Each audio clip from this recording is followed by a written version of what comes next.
My fiancé Julian promised me the moment he won the Formula One championship, he'd marry me. On the day he won the championship, I ran to him with my heart full of hope, ready to celebrate his victory and the wedding we waited so long for. But I had never imagined my sister would destroy everything, and the wedding I'd waited 6 years for would never come. My younger sister Mia had just booked a 25-hour flight to celebrate her online boyfriend's birthday. She stuffed the fifth lingerie into her suitcase, then smiled at me. Arya, you don't get it. I'm never the one who gets to celebrate his birthday. This time, I just want to fly there and celebrate it with him myself.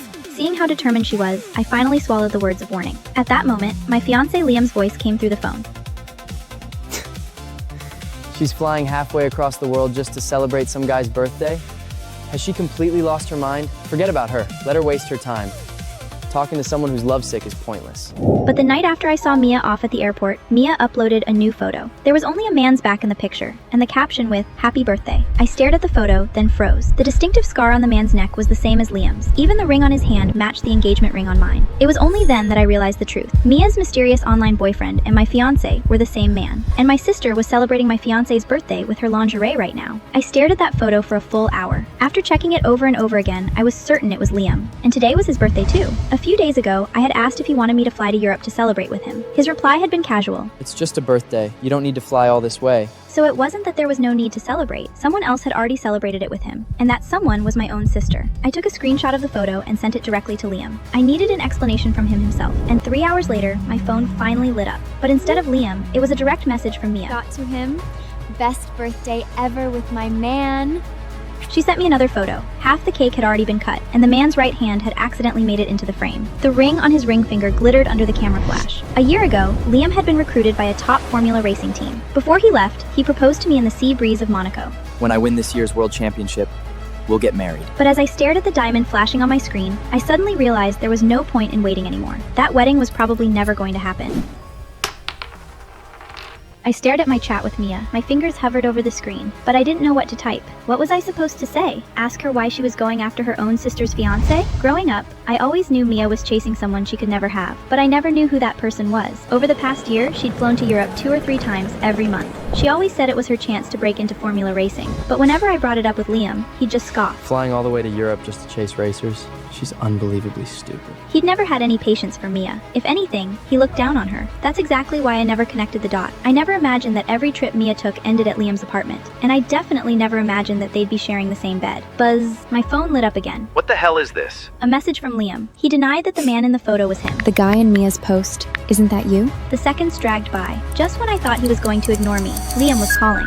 Chloe, when I get back to California, I'll explain everything to you in person. That was as good as an admission. My eyes slowly drifted to the calendar. One date had been circled in thick red marker. Next Tuesday was the day Liam would finish his overseas testing and fly home. Just 3 days away. He let out a tired sigh on the other end of the line. Please, don't confront her, okay? His voice was filled with nothing but protectiveness. My eyes burned, and my throat felt painfully dry. Why? Are you protecting her? Chloe, let's talk when I get back. The moment he finished speaking, Mia's voice came through the phone. Liam, who are you talking to? Liam didn't hesitate for even a second. His voice turned so gentle it felt completely unfamiliar. No one, just an unimportant friend.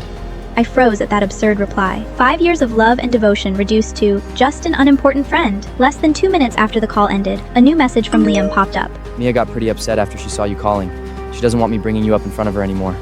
It makes her feel guilty. I stared at the screen, completely drained. Guilty? She actually felt that? If she really knew what guilt was, why did she climb into her own sister's fiancé's bed? I didn't reply. Until that night, I saw Mia post another photo on Instagram. 2 hands tightly intertwined, with no caption or explanation. But I recognized them instantly. The titanium ring Liam used to wear with me was gone. In its place was a brand new, plain band. And on Mia's ring finger was a diamond ring in the same style. The comments exploded almost immediately. What? Since when did you guys tie the knot? Mia replied almost instantly, like she couldn't wait to claim him. Not married yet. He proposed. Yesterday was his birthday, and he surprised me. I stared at the photo for a long time. If Liam had already slipped a promise ring onto another woman's finger on a day meant so much to us, then what was I? A fiancé in name only? I looked down at the engagement ring on my own hand.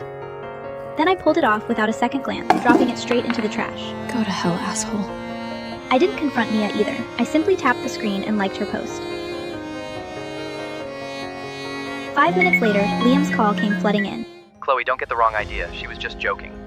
She wanted to see what it felt like to be proposed to. It wasn't a real proposal.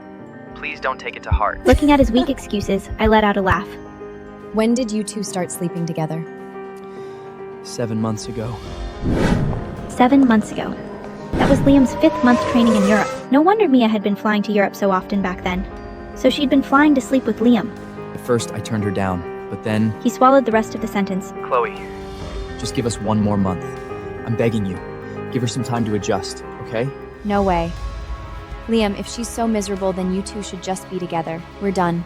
I hung up the phone and blocked all of Liam and Mia's contact information. After the initial stab of pain, all that was left in my heart was clarity. I woke up my laptop. I'm resigning. After seeing the Operation Successful notification appear on the screen, a cold smile tugged at my lips. Liam, since you think she needs looking after more, then don't expect me to keep looking after you and the team. I closed my laptop and dialed my father's number. Chloe?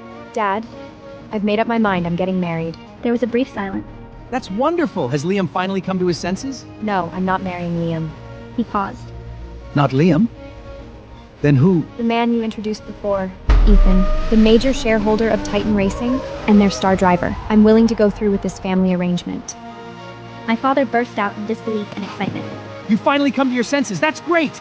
I've never liked Liam anyway. Don't worry. The moment you agree to this marriage, Titan and the family will put every resource behind you.